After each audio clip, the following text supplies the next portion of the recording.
Hey guys, and welcome back to the Daily Iowan TV Sports Studio. We have a lot to catch you up on this first day of the new semester, so let's jump right in.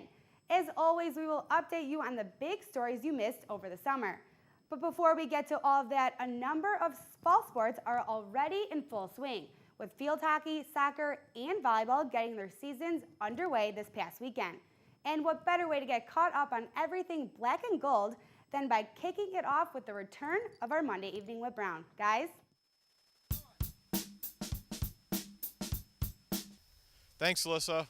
Welcome to Monday evening's edition of the Whip Around. I'm Danny Payne, here reporting from Grant Field, where yesterday the Field Hawks took on Missouri State, defeating them 5-2 in a contest. However, after the game, head coach Tracy Grisbaum said there was much room for improvement for the Field Hawks, as they owned specifically on penalty corners, where they only converted 2 out of 18 chances all afternoon. Now, for more on head coach Ron Rainey's soccer squad, we're going to send it over to Jalen Socek, who's standing by at the Iowa Soccer Complex. Thanks, Danny. Head coach Ron Rainey and his Hawks are off to a hot start after the 3-1 victory over Western Michigan this past Sunday.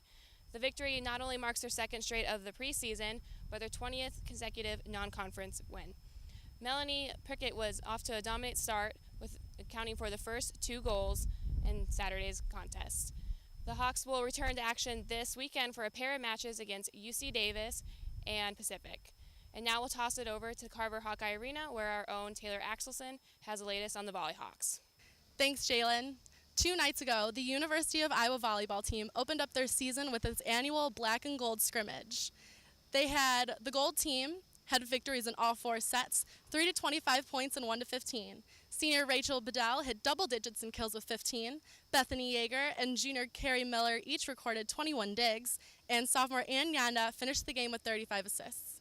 This weekend, the team will be headed to Conway, South Carolina, where they'll be opening the 2013 regular season by facing Woolford, Youngstown State, and the tournament host, Coastal Carolina. That's it for us for Monday Evening Whip Around. Alyssa, back to you in the studio. Thanks, guys. While Stephen Ime has 1 more year left of golf for the Hawkeyes before he chases his dreams of playing as a professional, the senior got a taste of life on the PGA Tour in this summer's John Deere Classic. Ime was the first player in University of Iowa history to compete in the Quad Cities-based tournament. The Piasta, Iowa native shot 2 under par, but did not play in the final 2 rounds of the tournament after failing to make the cut before the weekend. Basketball season is still months away, but Fran McCaffrey's squad made the best of their summer tour in Europe. The Black and Gold went 5-1 on their trip through England and France. Aaron White led the team average in scoring, knocking in 13.6 points per game. Close behind him was freshman Peter Jock, who continued his scoring form from the Primetime League, pouring in 13.3 points per game. London native Gabe Olashani also impressed in his home country, averaging nearly 10 points and 2 blocks per game. Finally, as the NFL season grows closer and teams try to trim their roster down to 53 men, a few former Hawkeyes are still vying for a precious team spot. Micah Hyde has seen starting time on defense for the Green Bay Packers and has earned lots of praise from head coach Mike McCarthy.